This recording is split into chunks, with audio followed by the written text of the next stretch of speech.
Hey, everybody. My name is David Katz-Nelson. Thank you for spending part of your Sunday with us.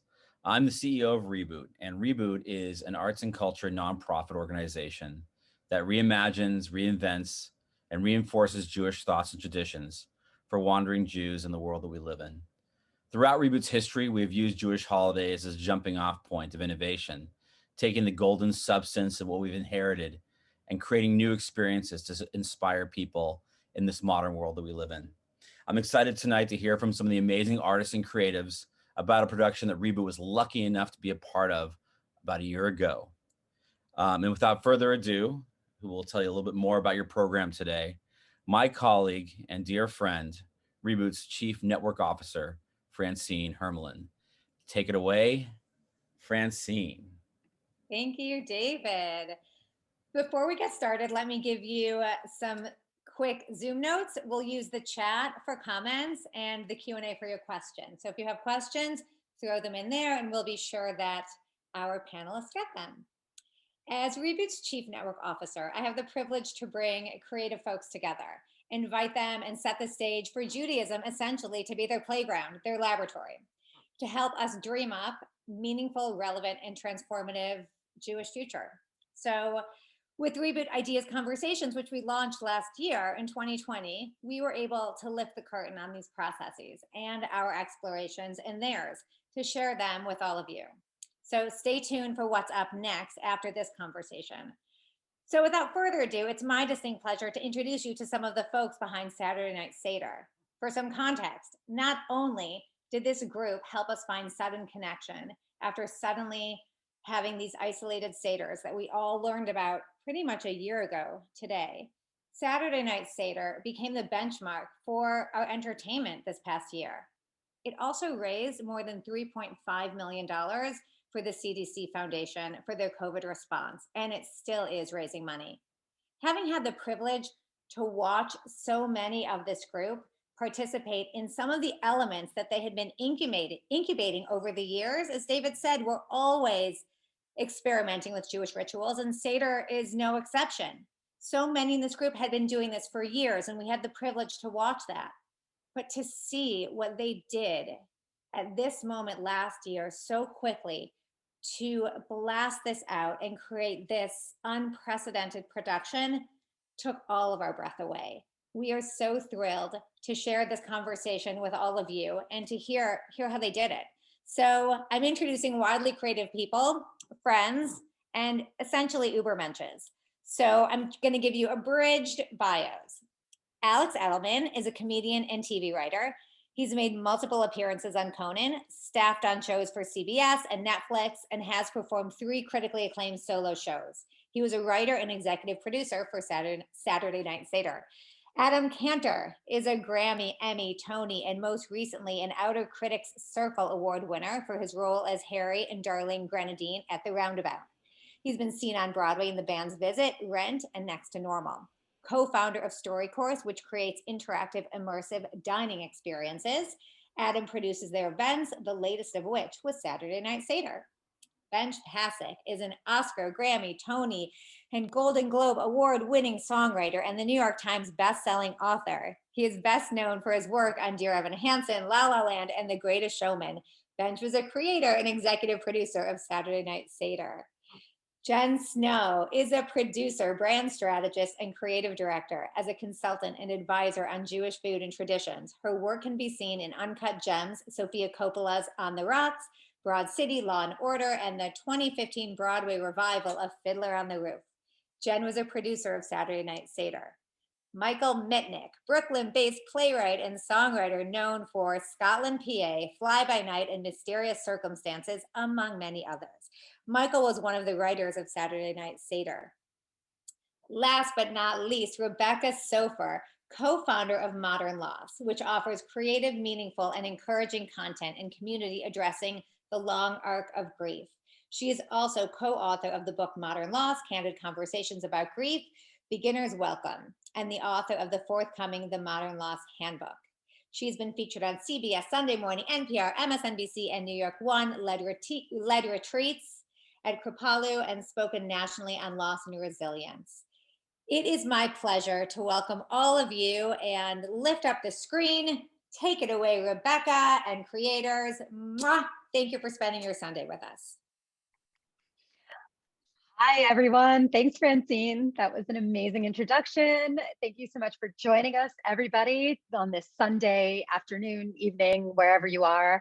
Hopefully, you're all over the world because this project deserves excitement from all over the world. I'm super honored to be here and get right into conversation with these amazing people who are friends of mine. I respect them, I admire them, and they gave such an enormous gift to this world last year when we were newly reeling from what I would say is an ongoing trauma that we're still going through. And they found beauty in it and scrambled to give it back to us in, some of the darkest and most confusing moments. So as Francine said, Saturday Night Seder, everybody, all of the panelists here, you guys know, 2.6 million views since it aired, since its original airing last April, and you've raised $3 million and counting for the CDC Foundation. Like, I keep looking and it's like ticking up. Like, people are still giving money for something that you made one full year ago, which is incredible. I'm just going to start with a general question. Did you expect, a year later, did you expect any of that kind of impact, really? And this is for anybody out there. Adam, why don't you take that one? No, we definitely did not expect that. I remember the morning of, this thing was put together so quickly. And the morning of, we saw that we had raised like $20,000 and we were freaking out. We were like, what is happening? How have we raised $20,000? We haven't even aired yet. Like, what's going on here? And then, of course, that night, it just skyrocketed. And I think we were all just dumbfounded and speechless. Jen Snow and I were kibitzing before. We were just like, if we can raise, there was another thing that we didn't think was maybe very good, and we were like, they raised X amount of money. If we can raise that amount of money, we'll be happy. And so we did.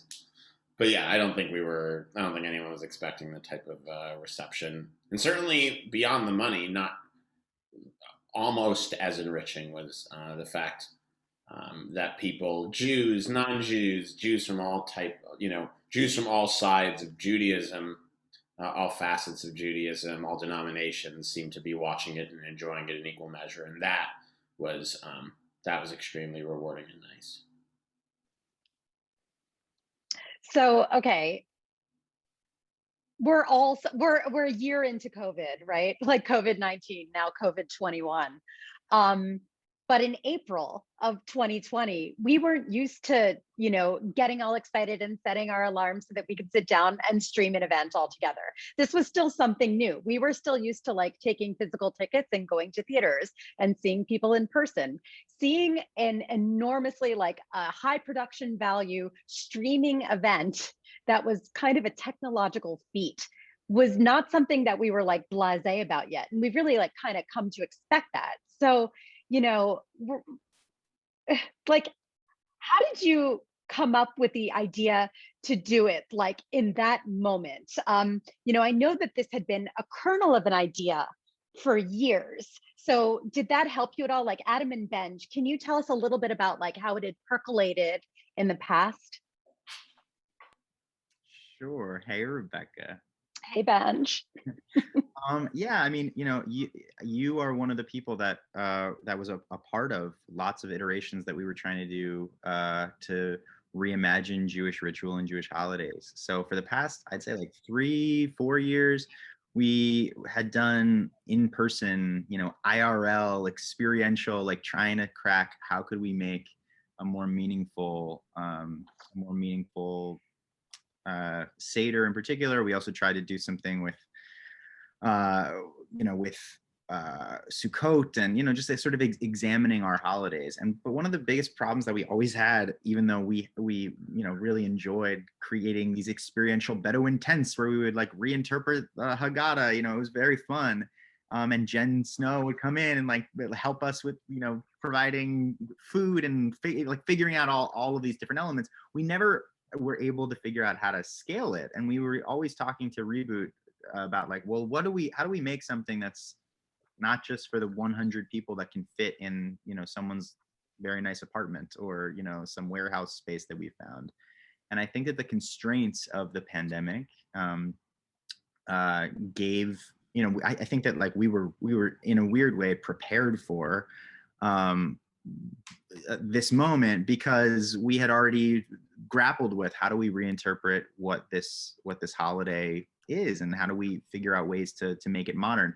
And then, you know, in this moment, it was like, okay, well, now we have no choice but to not have it in a room and not have it be exclusive in any way. And it's like, it's for everyone. And I think that, as Alex was saying, like that then dictated how we made this thing. It was, you know, this sort of egalitarian, it's like for Jews and non-Jews alike.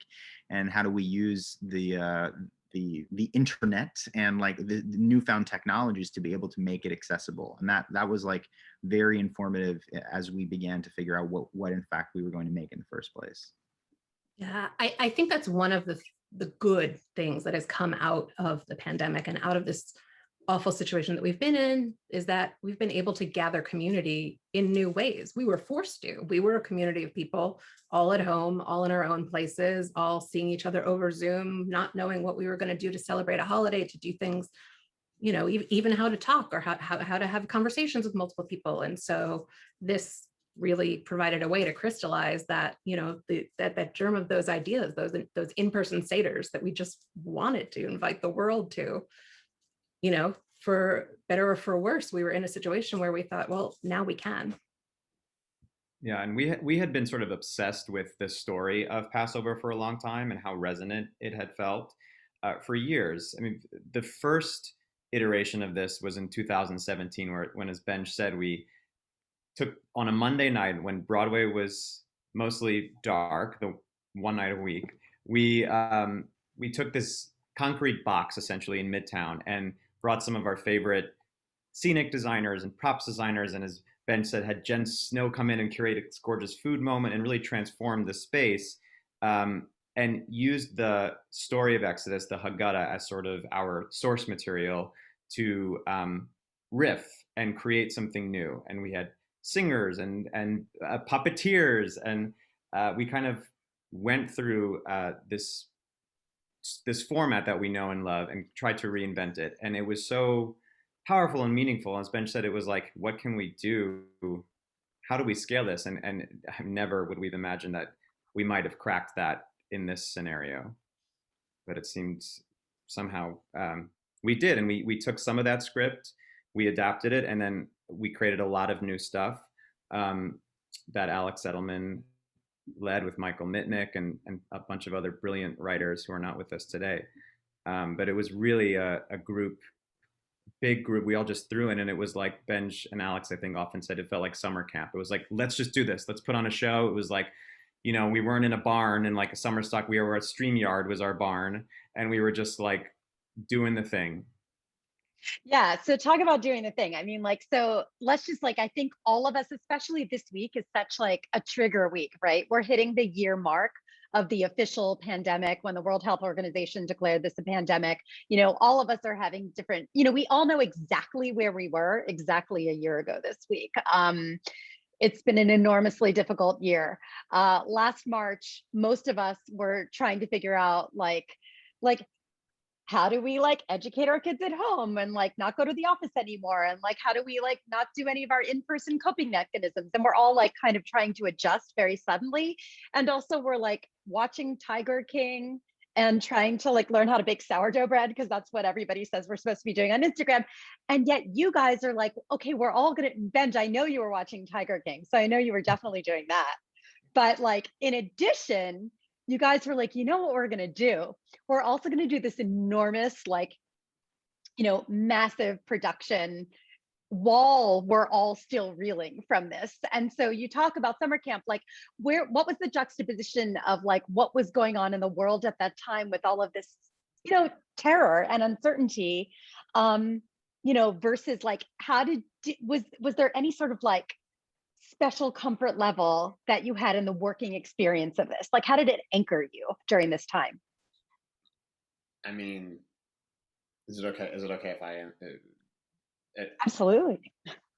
I mean, I feel bad because obviously the most important thing is the money that was raised for the thing. But for me, the best part, look, no, I know, I feel like I have to qualify everything with like the money is the important thing.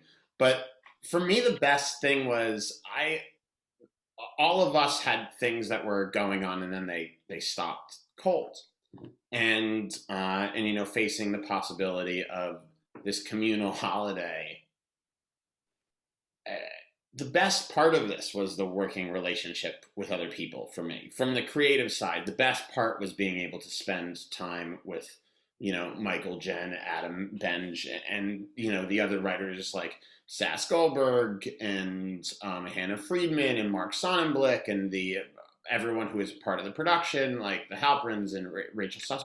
It was just a community that was so necessary in that moment. And I feel like we really threw ourselves into it. Like Benj and I would have the writer's room open on a Zoom until like 3 a.m. And then I'd call Benj and we talked for like another hour and a half.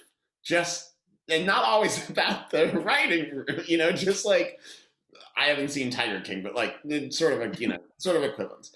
And like, it was the best creative, I don't know why, but like the alchemy of this wasn't just the production, it was also the production process. It's the best creative experience I've ever been a part of. There was no ego, there were no problems outside the creative. It was a safe space to argue, which is really wonderful. And like, I don't know. I just felt like it was a total refuge for like 3.5 weeks, 3 weeks. Mm.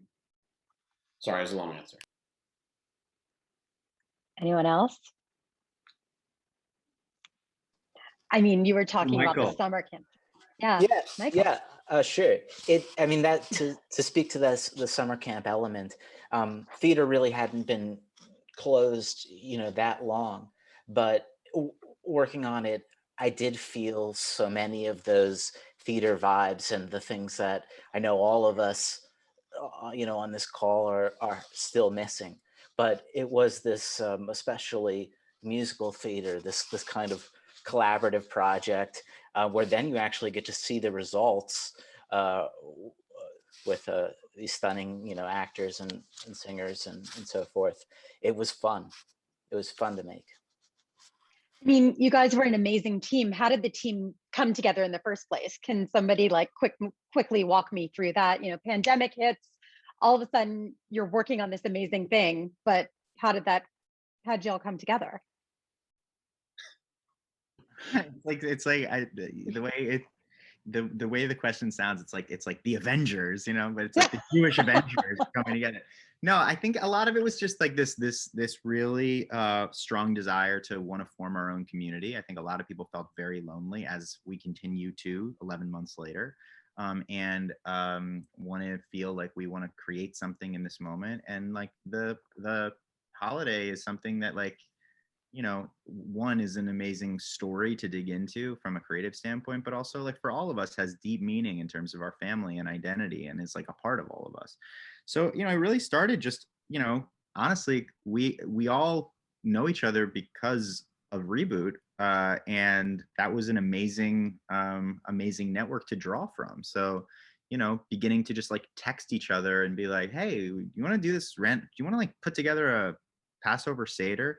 And like, even just approaching it with like the sincerity and legitimacy of like, we're really going to do this thing and like treat it very seriously. It's like sort of silly because everybody on this call is like a professional, creative person who like does things that they get paid for. But like this felt like, doing something, again, like you talk about the camp element of it, like for fun, and just like so that we could, do it, for the color war, whatever. It was just like such a joyful sort of impetus, and like lose ourselves in that joyful impetus. So it really was just like, texting between each other, and somebody would be like, oh, we got to text that person. Oh, well, why don't we text this person? And it became this snowball of just people wanting to say yes. And, at first that was, from a creative standpoint, who are people that we know, that we love, that we've always wanted to work with.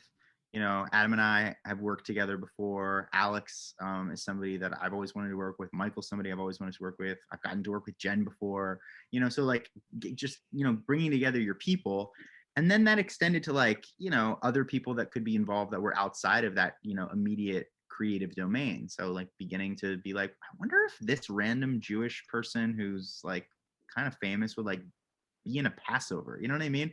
And just like not giving a, I shouldn't say any bad words on this, but like not caring at all about like, who cares? Like, if to reach out to somebody under the auspices of like, we're doing a Passover Seder, like there's no stakes in terms of like, if you don't say yes, like, okay, like, whatever, So I think that allowed for a little bit of fearlessness for all of us to just be like, who do we know who's Jewish and fun and like would be into this? And who do we know who's not Jewish and fun and would be into this? And like, who might want to sing a song and like, who would be down? And I think that,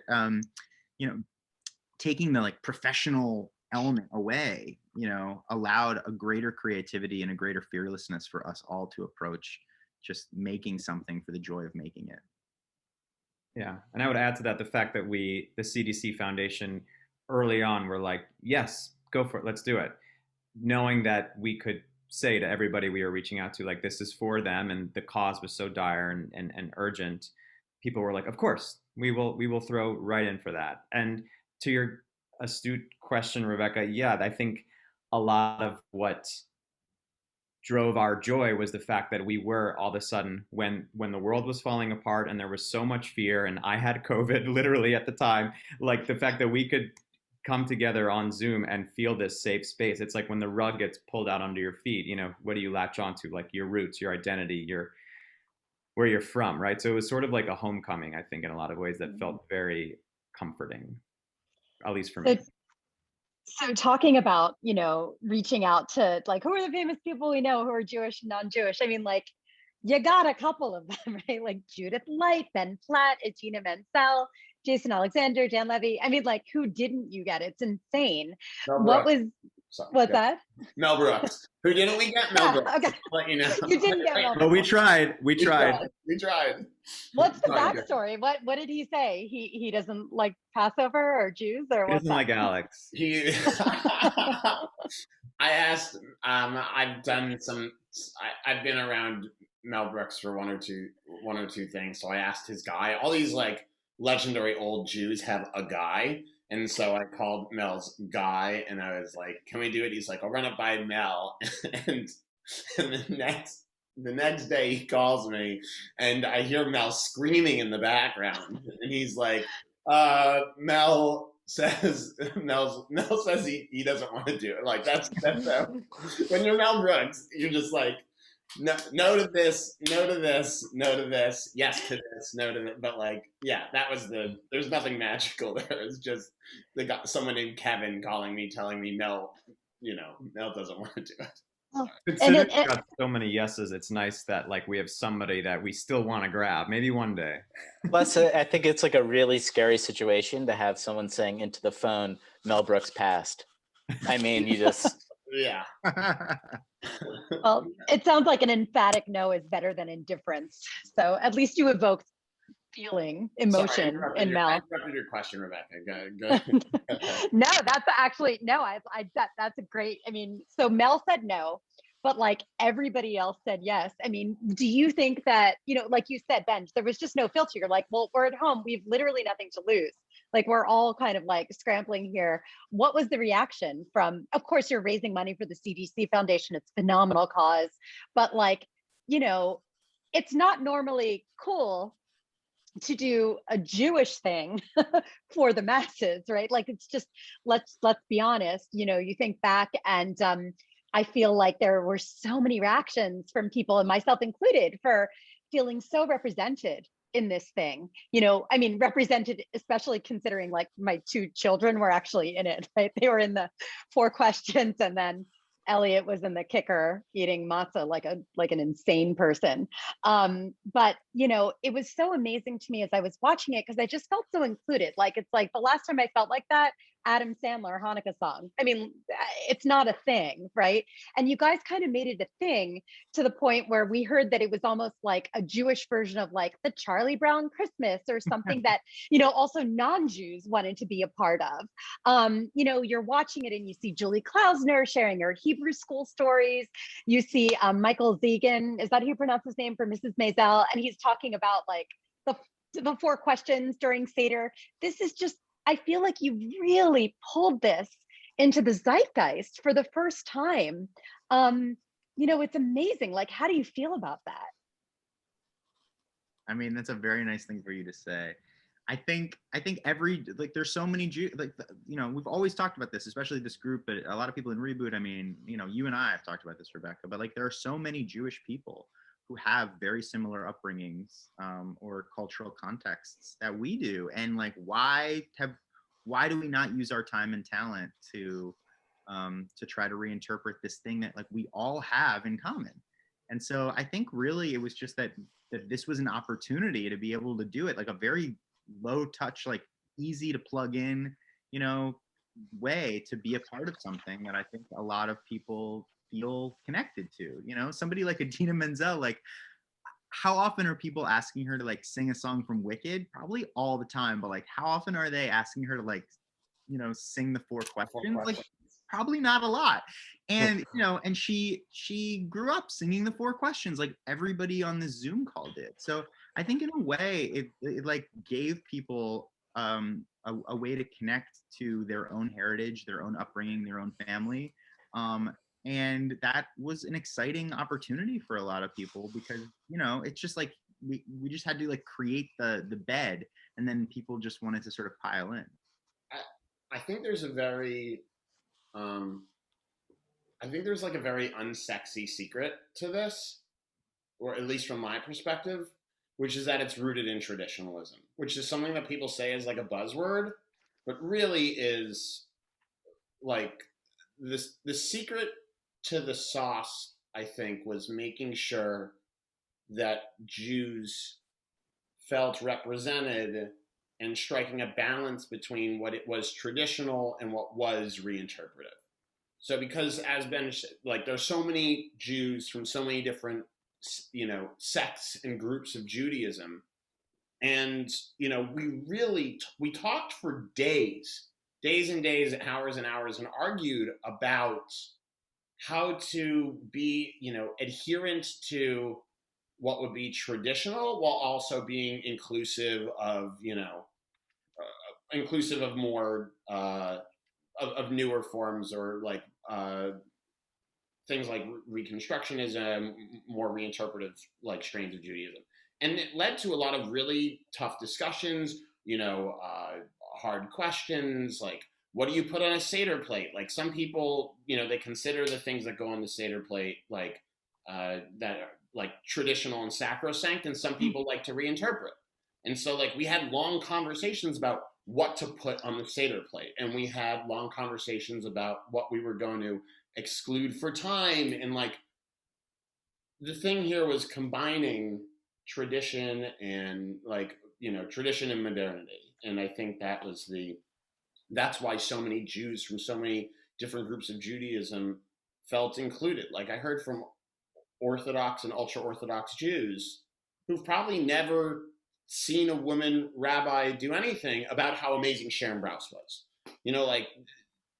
Because they also felt included by, with Mordechai Lightstone, or things that they saw represented that were, from their own upbringings. And like, I think that's really important. I don't think I explained it well, but I think it's really important.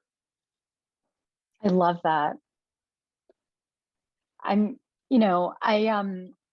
think it's just also so rare to see like non-Jews wanting to be a part of something that's like so inherently Jewish. I just love it's like watching Billy Porter and Ton France and Fran Drescher. Just kidding, she's super Jewish, but like, but that was just the whole thing. And just Alex, what you just talked about the impact, about actually how the through line of so many different types of Jews.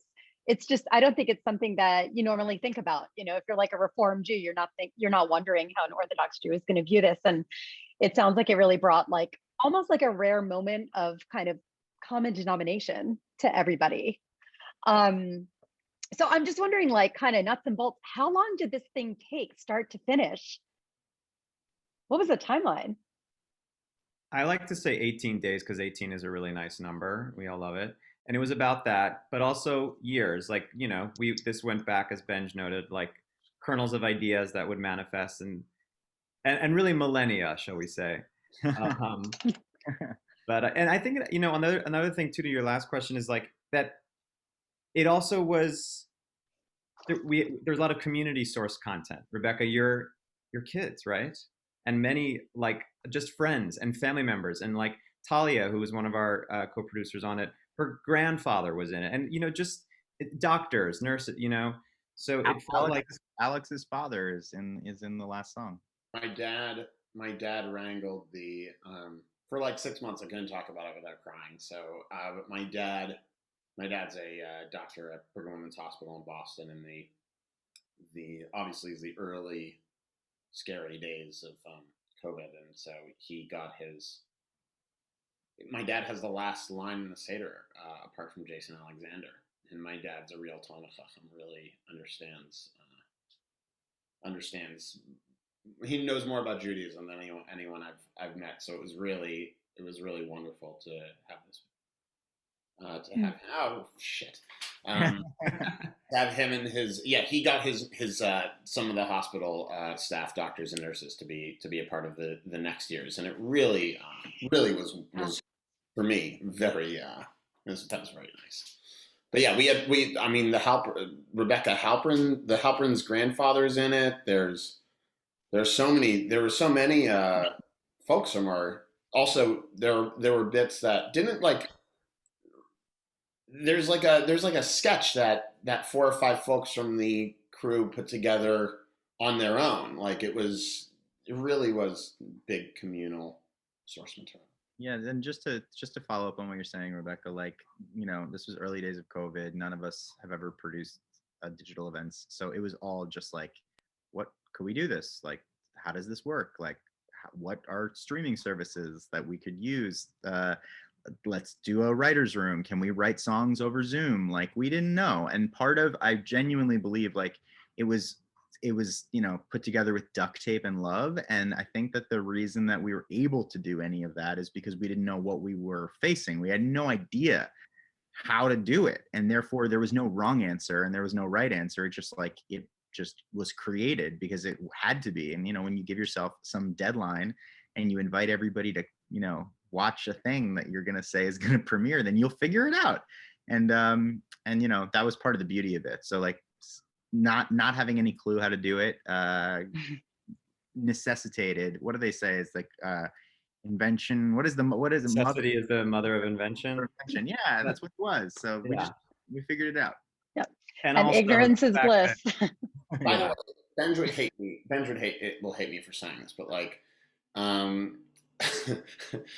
people say, you're like, we had nothing to lose. Like, Benj really like you put yourself on the line for this. Benj wrangled us all, super modest, but he wrangled us together. He got a bunch of creative partners to do what essentially like. And it could have been a car crash, and it would have been Benj having asked everyone to be a part of this car crash.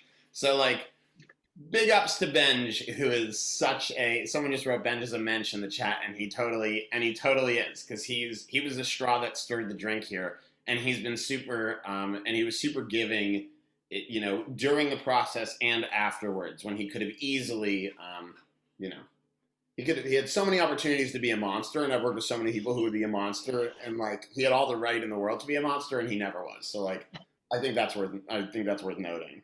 And that's very sweet. And Rebecca, please ask the next question. Diana. I mean, I will say that I do think you're a mensch, but I will move forward. We all know you're a mensch, Benj. I would love to and I want to go back to what you said, like talking about the representation. Like my 2-year-old was in it, and Talia's 102-year-old grandfather was in it. So I just like love how inclusive it was. It was just like the most Jewishly democratic event that I could have possibly watched. It was just so accessible. I would love to just ask a question about the songwriting process. You know, you have 2 original songs in there, right? You have Next Year, sung by Shayna Taub, and you have When You Believe, right? So like, how did you decide, you know, what was the moment where you're like, we need some original songs? Like, what was the, you know, like, just tell us a little bit of the backstory there and, you know, what the purpose was. What did you end up doing with them? Sure. So When You Believe is actually from the Prince of Egypt. So that's why it's Oh, like, right. no, that's I don't even know why I just said that. no, but that's like why it was like a perfect song to balance the others. Like we had like Somewhere Over the Rainbow, which has this amazing backstory. And then, you know, When You Believe is like from this story of Exodus. And then, you know, we wanted to write an opening number. And that opening number came about because we wanted to welcome people, to give them context. Like any good musical, you need to know, like, welcome to the world that you're in and what do you expect. And, you know, when Jason Alexander agreed to be a part of it, then we knew, you know, who we were going to be writing a big old opening number for. And so many wonderful people came on board to help orchestrate and play instruments. And then originally Rachel Brosnahan was going to be Jason, and Rachel Brosnahan was going to be like the one person who you know, everybody thinks is Jewish, but she's not. But then like Josh Groban, you know, wanted to be a part of it, and Darren Criss, and then we got to kind of expand this number. And what was exciting about that was that it really got to be an opening number for everybody. It, you know, it got to say like, hey, this holiday. And one of the things that I love about Passover as a holiday in and of itself is that it really is like, the message, it could not be more timely, and it feels like that every single year. It is about going from feeling like you are trapped and confined to a place of liberation. It is going from, you know, being, you know, owned to being free. You know, especially with the inequities that we see in the world, like, and as they persist, you know, getting to welcome everybody into that conversation felt really, really important to us. And then the last song, this Next Year song that Shayna and Skylar and a bunch of other people sang on, you know, there's that great, incredible closing of every Passover Seder, which is, it's, you know, it's this kernel of hope that next year in Jerusalem. But, you know, what does Jerusalem mean? Harvey Firestein definitely gave us an interpretation of what that meant. But like, you know, it's about that we should hold out hope that tomorrow will be better than today, and that, you know, in the future things will be brighter. And, you know, that was just a message that was already in the Jewish text that we wanted to bring out and put to song. And so it was really nice to be able to interpret that. You know, And Next Year was released as a single afterward, correct? I believe so, yes. But from what I understand, it continued to fundraise Yeah, for yeah. the CDC. for Jews for racial and economic justice, which is its own wonderful organization. And, you know, the funny thing is, like Ben just said, there's so many. And no, I don't want to do this. So I don't want to.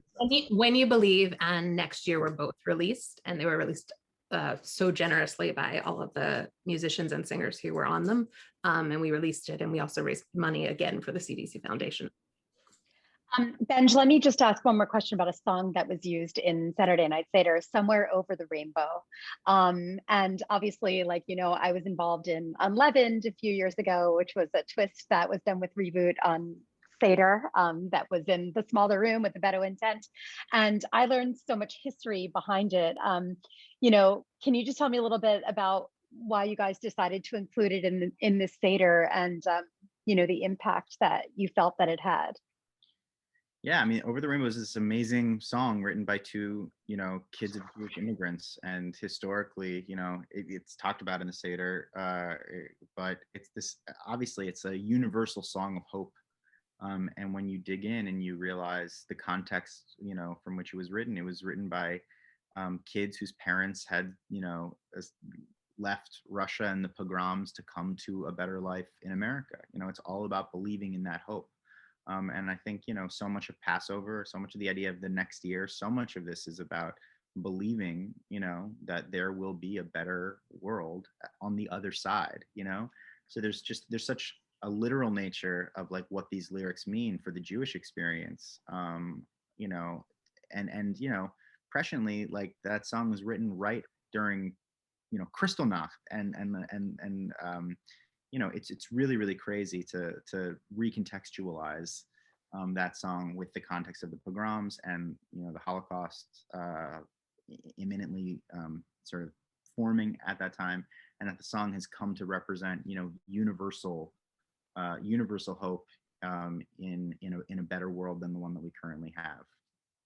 It's so that song and the process behind it is such a perfect microcosm of the Seder, because Benj was like, this was part of Unleavened, trust me, it'll work. And I'm like, Benj, it's an 8-minute song with a monologue in the middle that's insanely long, and we're trying not to lose people's attention. And he's like, trust me, it's going to work. And I'm like, it's not going to work, it's too long.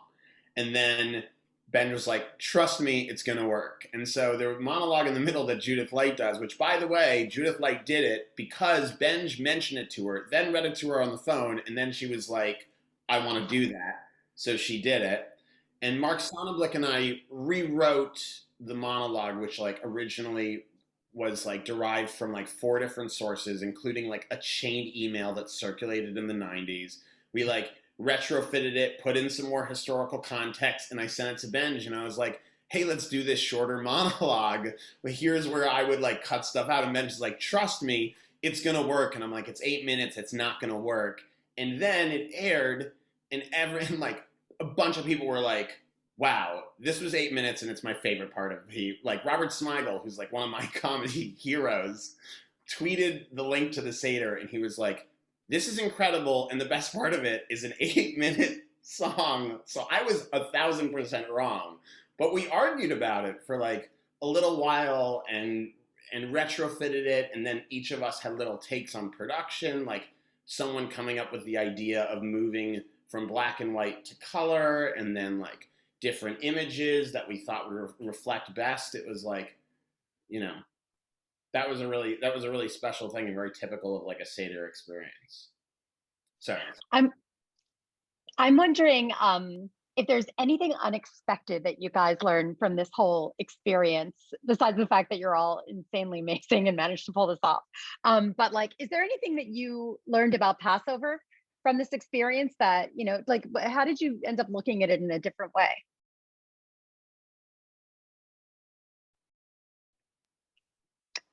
I saved the tough ones for last.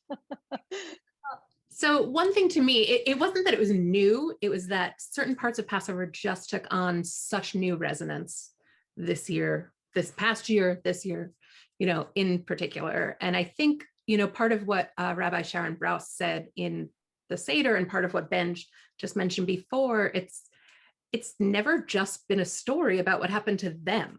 It was never just been the Exodus story. It's also a story about what has happened to us Jewish people through time, and literally what was happening to us as just humanity at this time in March of 2020. It was like Ben said, it's from darkness to light, from grief to celebration, from, narrowness to expansiveness. And we didn't know what was on the other side, right? We didn't know that we were going to get to this point now, a year later, where things are looking better than they did a year ago. But I think at that time, even though I obviously knew the story of Passover so well, those ideas had such specific resonance to me because it was all of us. It wasn't just us making this. It was everyone watching and everyone around the world suffering during this pandemic together. So, I think that's the perfect answer, because, in terms of, there's a quote that I love, which is that Jews build temples in time, not in space. And the idea is that Jews understand that experiences are common and they come around again. And so different parts of a thing might take on different resonance. Every year we, on Yom Kippur, we do this prayer, Unatana Tokef. It's the prayer that's who's going to die by sword? Who's going to die by fire? Who's going to die by wild animal? When I was a kid, I remember reading it and thinking who's going to die by plague? That's a bit antiquated. And a year, this year, not to be a huge downer, but that is things that, Jen said, things that weren't resonant felt really resonant, and things that weren't comforting, years ago felt really comforting. The idea of the dark irony of celebrating a holiday about liberation in a time of actual confinement like it's such a different Pesach than ones that we had before. And the things that seemed essential when we were putting the Seder together may not have seemed essential a while ago, and may never seem essential again in our lifetimes, but they will come around again for a future generation, because that is the essence of Jewish holidays, and Pesach in particular. So, what Jen said. I mean, one other, just the world was literally living through a plague. Yeah. Period. So. And speaking of living through a plague and watching that beautiful song last year, where we were like, oh, we're just shutting down for 2 weeks. Oh, we're just shutting down for a month. Okay, it's been 12 months. And we're building the tunnel that is getting us to the lighter part of this experience, but we're not there yet. We're still very much in this tunnel. We still haven't seen loved ones for a really long time. Most of us, we still haven't, we've still had touch robbed from us. A lot of us are still very much alone, even if just in our pods, and it is next year. So I'm wondering for you guys, like what has changed for you in how you look at Saturday Night Seder, as time has gone by, and with regard to where we are right now at this moment during COVID. And, just second part, what are your hopes for next year again?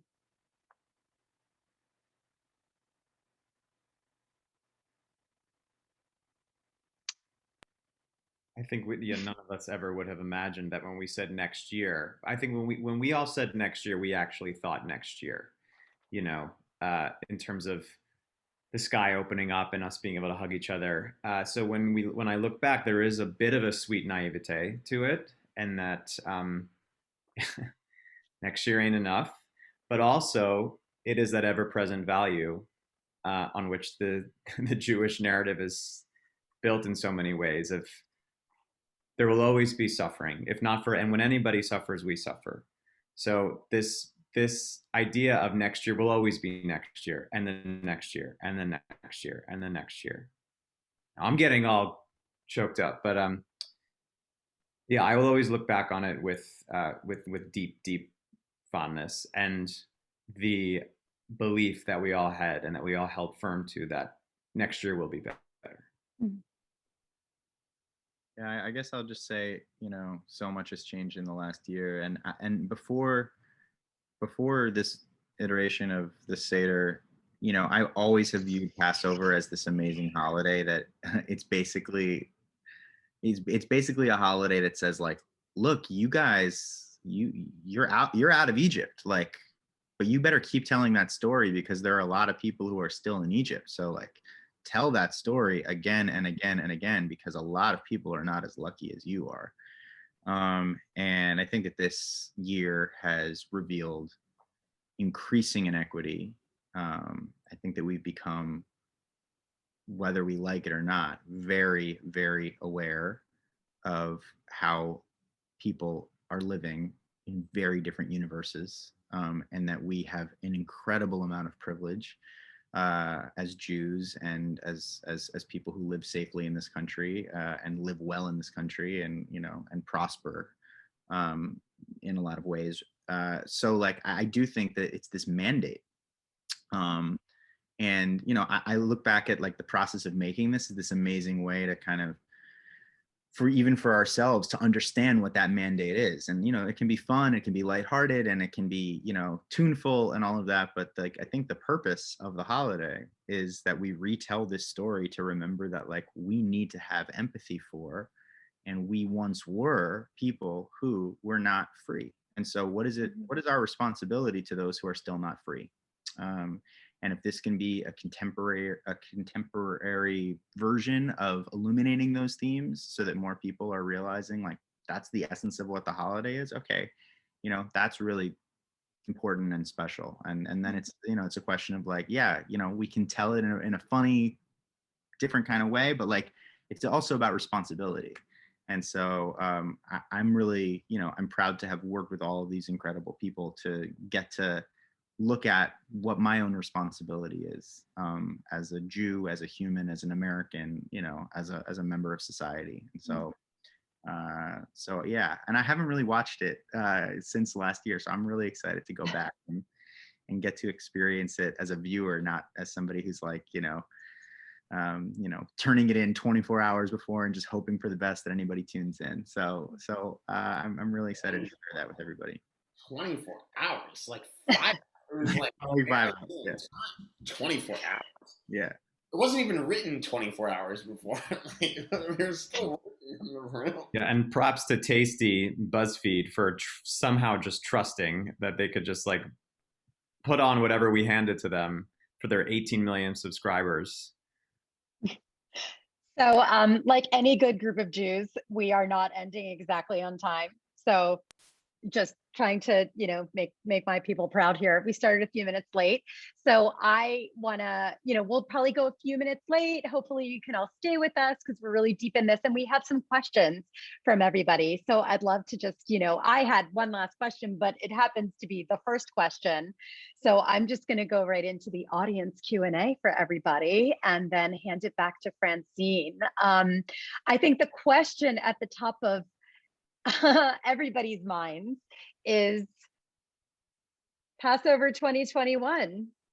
Is there an SNS 21 version? Jen, do you want to bench? No, Jen, please. Well, there's no new SNS. SNS, you can go online at any time and watch Saturday Night Seder, and we hope that you do. I did watch it again this week and I just bawled through it. Maybe that's weird to say since I helped it. But anyway, everyone should watch it again. But what we're doing is, and Adam can speak more to this as well, is trying to get together some digital resources for people because people are still perhaps making a Seder in a way that is not the way that they're used to.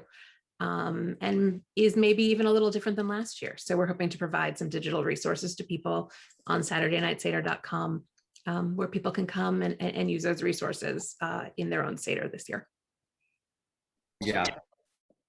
I mean, I'm speaking out of turn, but at some point, maybe we'll like we've said, every year the holiday is recontextualized, and last year we addressed it in the context that it was in, and who knows what the context will be around Pesach next year, and if there is the need to readdress it, and we feel that the pressing urge, and everyone is and folks are available to do it, we'll try to do it again. Maybe I don't know. Maybe I'm going to get screamed at afterwards for saying. No. There are definitely ideas percolating for future content in and around Passover and other holidays.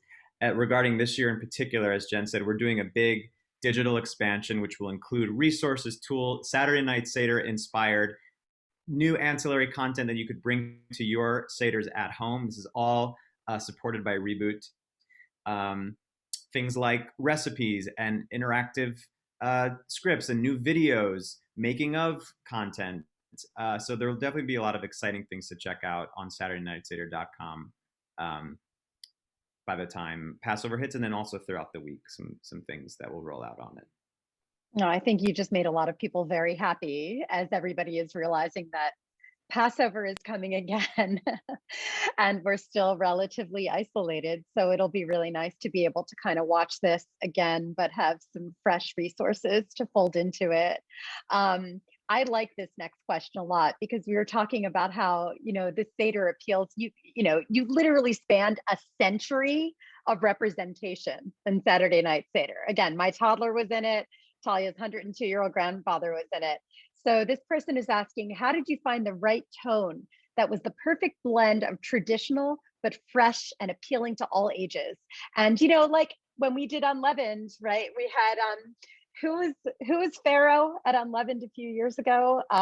Mario Cantone. Right, Mario Cantone was Pharaoh. I mean, not like the most traditional Pharaoh. It was amazing. Like he was super irreverent. How did you not cross over into being too irreverent, but just irreverent enough, not too reverent that would offend some people? Because Alex, you were talking about how you were so surprised that this pulled in all denominations of Jews. Again. I mean, I worry about whatever. Like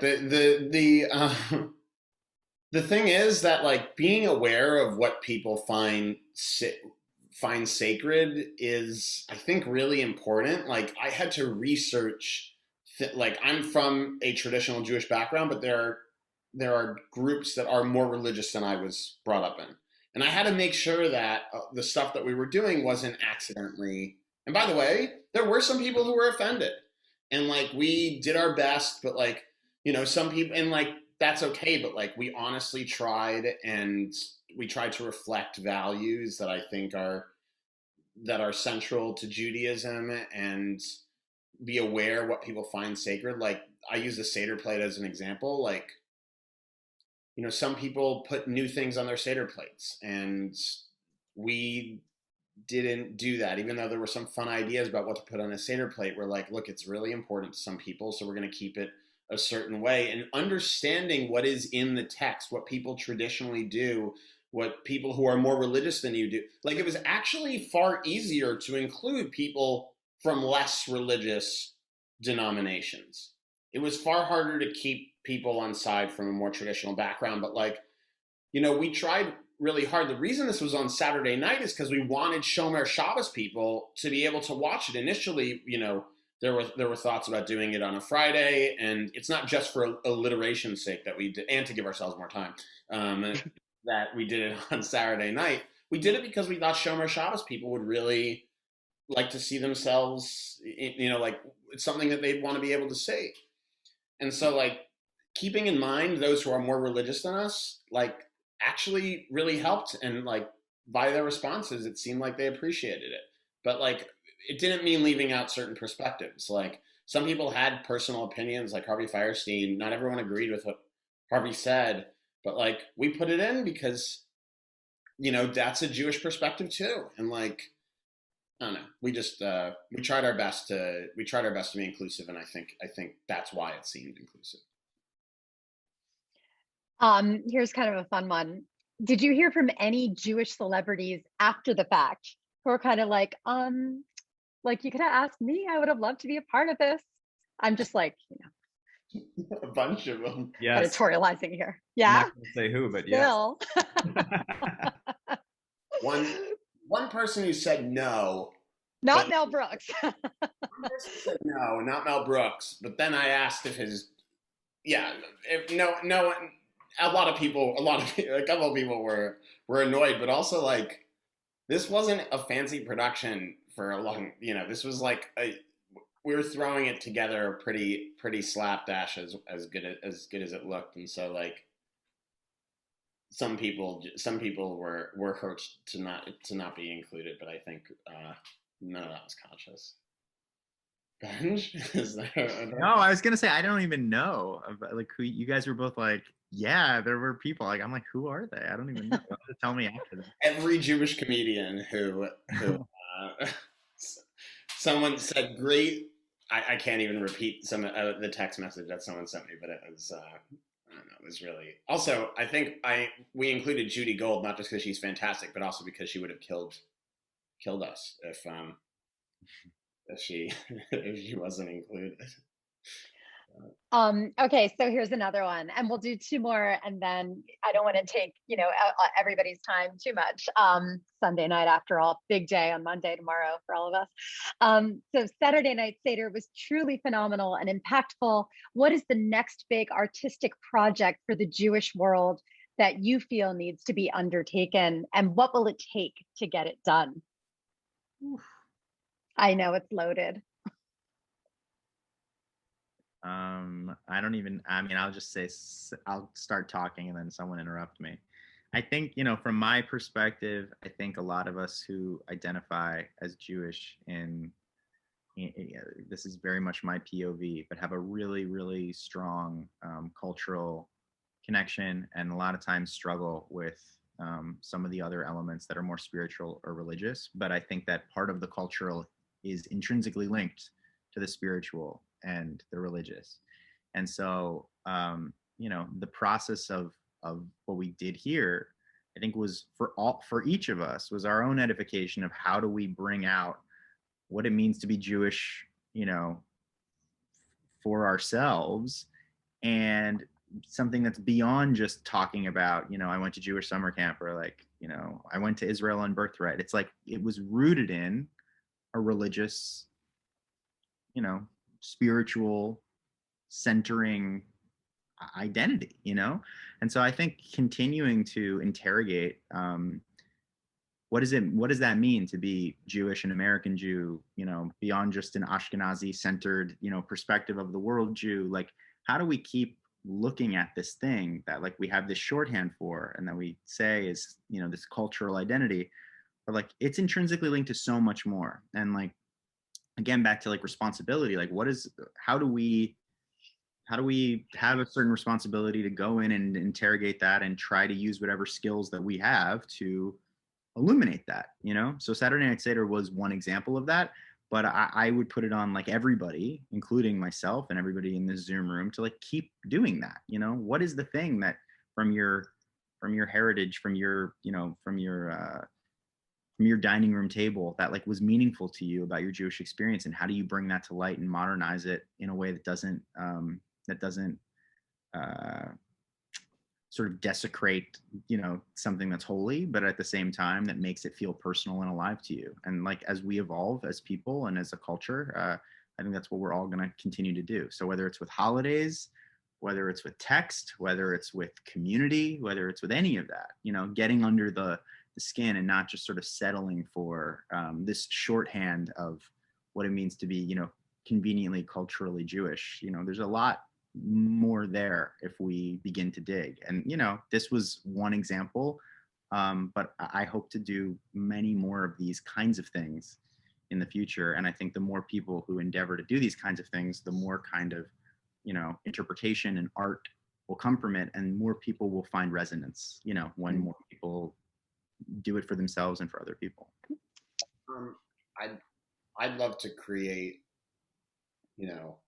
sort of in a similar vein to Benj. I'd love to like find a new understanding of, like, one of my least favorite things about the way that people, I hate Judaism that's just like bagels and boobies. And so like we didn't do any of that in Seder. Like there are no easy hacky sticky jokes. I know you didn't like my sketch bagels and boobies, but yeah. we agreed not to bring it into the Zoom experience. Yeah, Mitnick would not stop. He's like, everything, cinnamon raisin. And I'm like, no, buddy, it's holier than that. But yeah, I'd love to. What could be holier than a bagel? Oh, God. It's a real. I think we need. It would be nice to do the high holidays.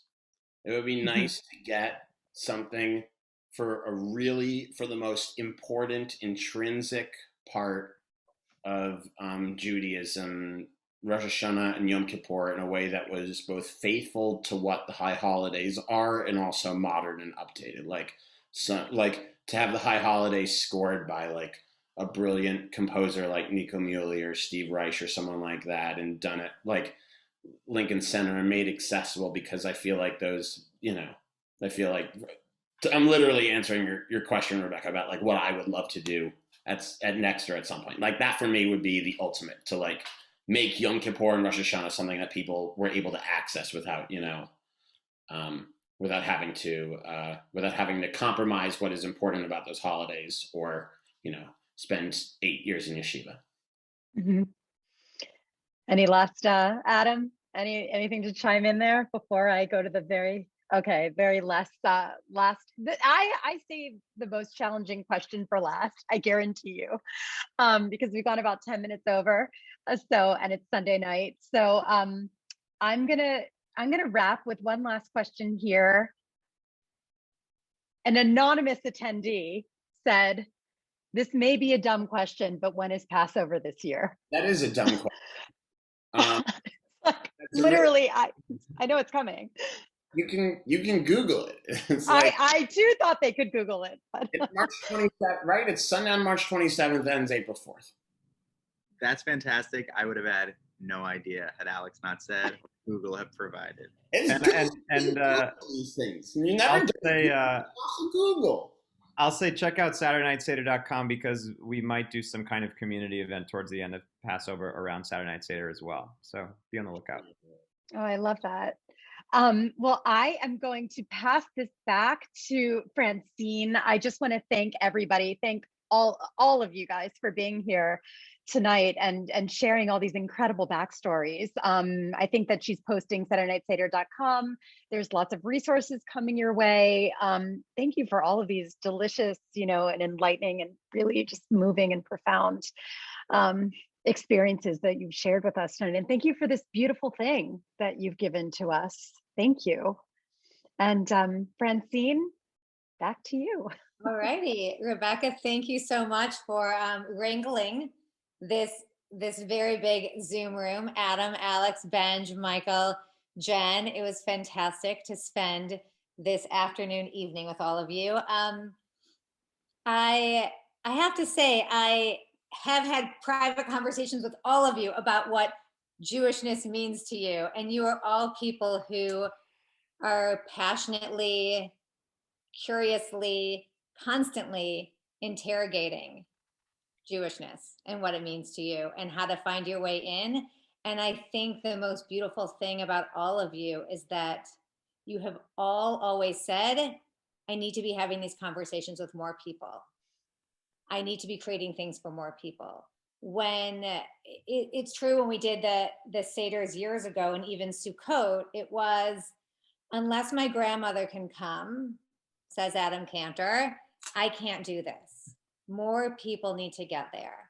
And I think it really speaks volumes to who you all are as human beings, that this is what you're doing in your free time. And we know when the world shut down, we suddenly had less free time in some way and our lives became porous, and you all showed up to create a Seder for everyone and to create a new tradition. And it is the silver lining from this moment. And we're all so grateful that we got to be part of it, that we got to hear your energy. I can only imagine what the writer's room was like. It must have been so fun in a time where I know so many in your community were actually suffering from COVID and Broadway had shut down and you guys had been personally affected. So I hope that was a light for all of you. And thank you for sharing with all of us. We will have more Reboot Ideas conversations. We're going to have more Saturday Night Seder. I'm going to ask our tech person, who's actually Maddie and wonderful, to throw that date in. We're doing a conversation with Shayna Taub about her song Next Year in partnership with One Table. We are launching another initiative. So if you want to be on the ground floor, like Unleavened was the beginning of Saturday Night Seder, we are starting a project called Plastover, where we are asking people to give up single-use plastic as they give up chametz, as a way to launch a larger conversation around our enslavement to plastic and the way we're affecting the environment. So we invite you all to go to rebooters.net and get information about Plastover. And as part of that, we are doing a beautiful art installation in Detroit with Olivia Gutterson, a local artist, in partnership with MoCAD, downtown Detroit, looking at plastics implications on the world. So all of that is on our website and in the links that are being sent. I hope to see you all again at another conversation. Folks, you guys are amazing. Thank you. Francine, Judy Gold just called and left a voicemail. Can I play the first 4 seconds of it? Because it's very... Of course you can. Yeah, hold on.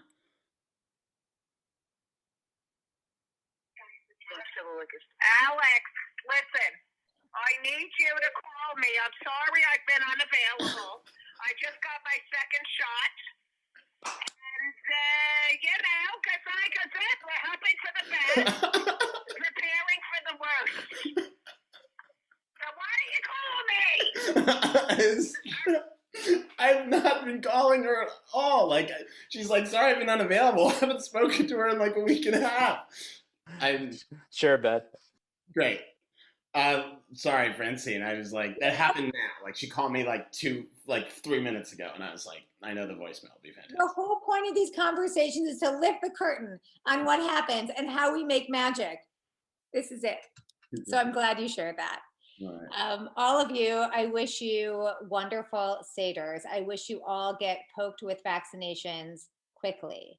And I wish you all health as we make it through this last stage, and strength and love and connectedness as we experience another Seder under unprecedented circumstances. And go to Saturday Night Seder. They're making unbelievable resources available. And I'm not saying that in a hyperbolic way. It's true. So that's it. We're done. Thanks, everybody.